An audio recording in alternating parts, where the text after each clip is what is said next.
जो दिया अखंड जलता है उसकी बाती का मुख दक्षिण का नहीं होना चाहिए।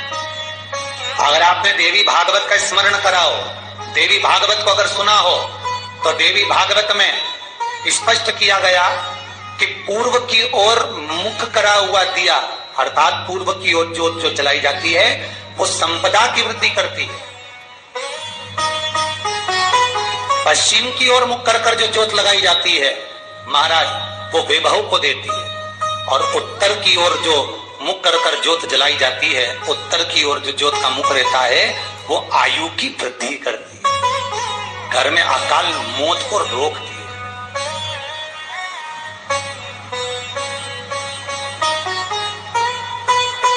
रात्रि का जो भाव तत्व है उसको भी अच्छे से समझ लेना। दक्षिण की ओर ज्योत ना लगाएं, अगर आपको लगाना है पूरब की लगाएं, पश्चिम की लगाएं या उत्तर की लगाएं। और जितने दिन महारानी जगदम्बा जगतधात्री दुर्गा भवानी अब की बार माताजी घोड़े पर आई है, हर बार देवी बदल बदल के आती है, इस बार जो नवरात्रे आए वो घोड़े के आए। तो घोड़े पर जो देवी जी आती है वो समृद्धि को देने वाली आती है, लक्ष्मी की वृद्धि करने वाली आती है। जैसी घोड़े की रफ्तार होती है उस रफ्तार से लक्ष्मी घर में आती है। मेरी माँ जगत जननी दुर्गा भवानी अब की बार घोड़े पर आई है, साल भर में इतना धन दे देगी कि आपने पीछे के 4 साल में नहीं कमाया होगा, इतनी मेरी माँ भंडार भर देगी। ये घोड़े पर आई है, कोई साधारण नहीं हो सकता। देवी भागवत में स्पष्ट किया गया जब जगदम्बा मगर पर आती है उसका भाव अलग है, और जगदम्बा जब हाथी पर आती है उसका भाव अलग है, और जगदम्बा जब घोड़े पर आती है तो जगत को समृद्धिवान बना देती है, वैभव में कमी नहीं आती। मेरी माँ अगर घोड़े पर आई है तो उसका सुख आपको जरूर मिलेगा। एक जरासी मिट्टी की दुकान भी अगर आप खोल कर बैठेंगे तो चांदी और सोना के बराबर कमाएंगे, इतना धन देगी वो मार, साधारण नहीं है मेरी माता। तात्विक सुख का आनंद देने वाली, लाभ तत्व प्रदान करने। और नवरात्रि में भी अगर आपकी कोई कामना है, आपकी अगर इच्छा है, आपका मन है तो जगत जननी की आराधना करो। पति और पत्नी में अगर क्लेश है तो जगदम्बा के मंदिर में मक्खन चढ़ाओ, प्रेम बढ़ जाएगा। आपको लगता है कि पति कोई अन्य स्त्री से लगा हुआ है या परिवार टूट रहा है, तलाक तक पहुंच गया है, तो माता के मंदिर में आप ध्वजा लगवाइए, उस ध्वजा पर मक्खन लगाकर लगवाइए, आपको लाभ मिलेगा। महाराज यदि आपको लगता है कि बच्चे बहुत ज्यादा अपशब्द बोल रहे हैं, मुंह चला रहे हैं और प्रेम नहीं रख रहे, तो माता के मंदिर में लाल पुष्प, लाल चंदन और लाल चूड़ी माँ को समर्पित करिए, प्रेम बढ़ेगा। बच्चा कभी आप जी से कम नहीं बोलेगा, प्रेम की भाषा निकलेगी। माँ जगत जननी की आराधना, जगदम्बा की उपासना। नवरात्रि में 9 दिन में से कोई एक दिन ऐसा ले लो जिस दिन कन्याओं का भोजन कराओ, साथ में उनको लाल चुनरी ओढ़ाओ या कोई लाल वस्त्र, लाल पूजन की सामग्री उनको दो, सुख मिलेगा, आनंद आएगा। 9 दिन में एक दिन अगर घर में ज्यादा बीमारी फैल रही हो, कोई ना कोई बीमार पड़ रहा हो, तो 1 लोटा पानी सुबह स्नान कर कर घर के चारों तरफ घुमाकर नीम के पेड़ के नीचे नवरात्र में डाल देना। महाराज 3 या 4 दिन लगेंगे, आराम लगना चालू हो जाएगा, घर से रोग दूर हो जाएगा। शिव महापुराण की कथा कहती है, देवी भागवत कहती है कि माता का 9 दिवस तक स्थान नीम के पेड़ के नीचे रहता है। इसलिए आज भी दक्षिण में, दक्षिण दिशा में देवी की मूर्ति नहीं बिठाते, नीम के पेड़ को साड़ी पहनाते हैं, नीम के पेड़ का ही मांग भरकर मंगलसूत्र पहनाकर नीम के पेड़ का ही श्रृंगार होता है और नीम के पेड़ की ही पूजन होती है। दक्षिण दिशा में माता की मूर्ति विराजमान नहीं करते नवरात्र, नवरात्र में नीम के वृक्ष की पूजन करते, क्योंकि देवी भागवत में स्पष्ट कहा गया नवरात्रि तक मां जगत जननी जगदम्बा 64 योगिनियों के साथ में नीम में विराजमान हो जाती, 64 योगिनी। घर के अंदर बैठकर आप 27 मनके की माला जप रहे हो, घर के अंदर बैठकर 30 मनके की माला जप रहे हो, घर के अंदर बैठकर 108 मनके की माला जप रहे हो। आप जितने भी मनके की माला घर के अंदर बैठ रहे हो और जप रहे हो, उसका पुण्य आपको प्राप्त होगा, मना नहीं है, मिलेगा। पर रुपये में से 54, रुपये में से कितना मिल रहा है? 54, 25%।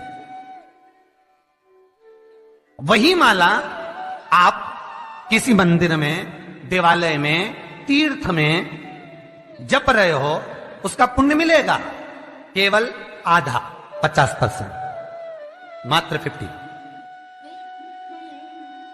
महाराज, वही माला आप यदि पीपल, आंवला, समी, बेलपत्र, इन वृक्ष के नीचे अगर आप एक माला को लेकर बैठे हो और बिना आसन के, समी के वृक्ष के नीचे आप कोई मंत्र जप रहे हो, कोई बेलपत्री के पेड़ के नीचे मंत्र जप रहे हो, कोई आंवले के पेड़ के नीचे मंत्र जप रहे हो, किसी पीपल के वृक्ष के नीचे मंत्र जप रहे हो, तो वहां आसन लगाने की जरूरत नहीं होती। बिना आसन के अगर आपने एक माला का, एक मन का भी अगर जपा है, शिव महापुराण कहती है, विष्णु पुराण कहती है कि 100% पुण्य आपके खाते में उस मंत्र का फल प्रदान कर देता है। उस मंत्र का, शिव महापुराण की कथा, लिंग पुराण की कथा, विष्णु पुराण की कथा, पद्म पुराण की कथा कहती है कि किसी वृक्ष के नीचे, जिन वृक्षों का गुणगान हमारे शास्त्र करते हैं, जिन वृक्षों का गुणगान हमारी पुराणे करती हैं, उन वृक्ष के नीचे अगर एक मंत्र का मन का भी फेरा जाए तो उसका पुण्य हजारों गुना प्राप्त हो जाता, आप रूप प्राप्त होता है अपने आप।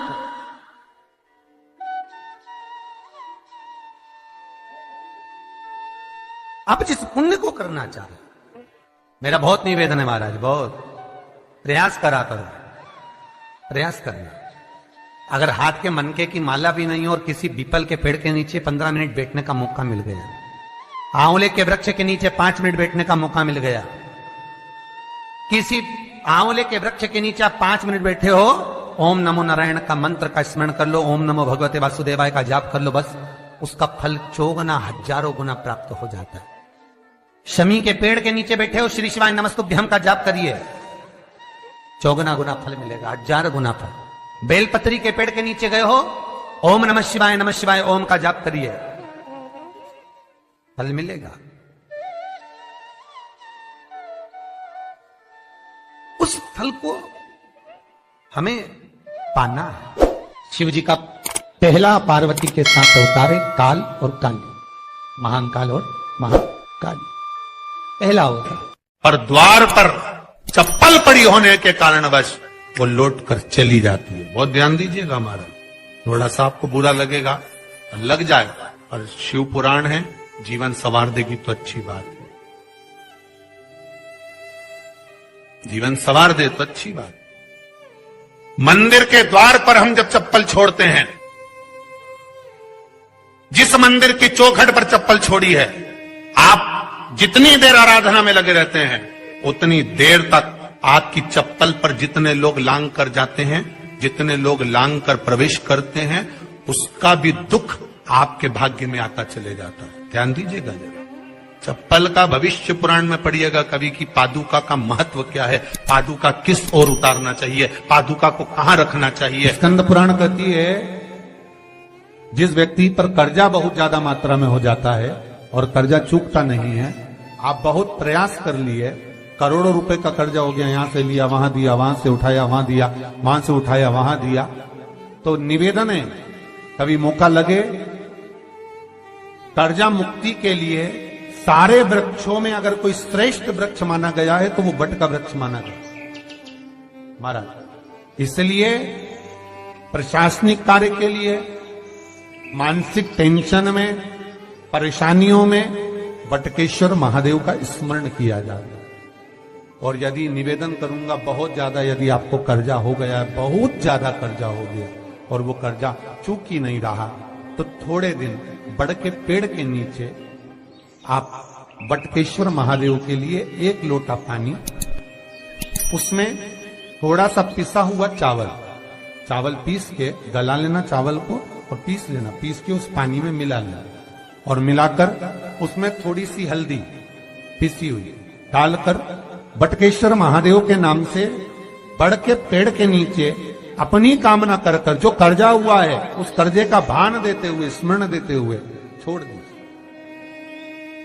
महाराज 2 या 3 सोमवार एक ही जगह पर करना, 3 सोमवार बाद वहीं से बढ़ के पेड़ की थोड़ी सी जड़ उठा लाना और उस जड़ को एक कोई धागे में बांधकर या तो अपनी गले में डाल लो या अपनी जेब में पटक लो, उसको थोड़े दिन पटक कर रखना, लगभग 2 से 3 महीना पटक कर रखो।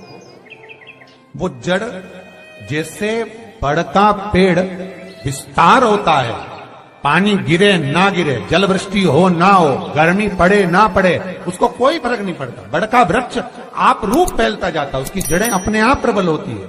उसी तरह ये बटकेश्वर महादेव कहीं से भी अगर जड़ आपके पास में रखी है 1 महीना 2 महीना 3 महीना तक, तो ये जड़ अपने आप लक्ष्मी को पकड़कर खींच कर लाती है और कर्जे से मुक्त कर देती।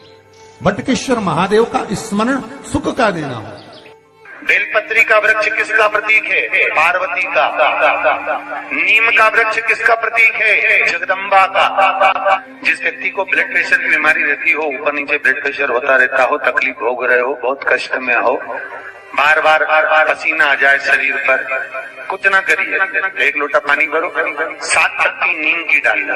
काय की डालना? नीम, कड़वी नीम, मीठी नीम नहीं, कड़वी नीम, और साथ उसमें बेलपत्र डालना। जिस व्यक्ति का ब्लड प्रेशर हाई हो, लो हो, उसके कमरे में उसको प्लेट से ढक कर रख दीजिए। सुबह स्नान कर वही व्यक्ति जिसका ब्लड प्रेशर ऊंचा नीचा होता है, उसको शिव जी को समर्पित करना। शिव को चढ़ाकर उसी का पानी 7 बार उसी स्थान पर ग्रहण कर लेना। व्यक्ति का ब्लड प्रेशर बराबर हो जाता है। मात्र लगभग अगर सोमवार कर रहे हो तो 11 सोमवार करो, प्रतिदिन नियम से कर रहे हो तो 15 दिन कर लो, उसमें बराबर। फिर कभी जिंदगी में ब्लड प्रेशर की बीमारी चली ही जाती है। कोई बरसाती मेंढक मत बनना रे, बरसात आती है तो मेंढक बहुत सारे इकट्ठे हो जाते हैं, टर करते हैं। कई लोगों की आदत होती है, सावन का महीना आया तो मंदिर में भीड़, शिवरात्रि आई तो मंदिर में भीड़। हमें बरसाती मेंढक नहीं बनना कि सिर पे त्रिपुंड लगा लिया, गले में रुद्राक्ष की माला पहन ली, चोला बदल लिया, कपड़े बदल लिए और कपड़े बदलकर साधु संत बनकर, सन्यासी बनकर, तपस्वी बनकर छल करने के लिए, निंदा करने के लिए, बुराई करने के लिए, चुगली करने के लिए, अपशब्द करने के लिए, लोगों को घाटा पहुंचाने के लिए, लोगों के पांव खींचने के लिए बैठ गए। ये नहीं बनना हमको, हमें बरसाती मेंढक नहीं बनना।